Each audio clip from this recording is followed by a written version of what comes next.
You ask Tiger to solve. This deals with linear equations with one unknown. The final result is x equals 7/2. Let's solve it step by step. Group all constants on the right side of the equation. Add 14 to both sides. Simplify the arithmetic.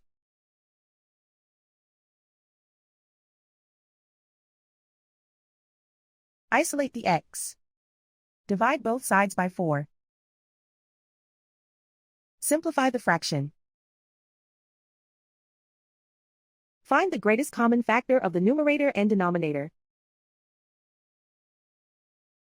Factor out and cancel the greatest common factor.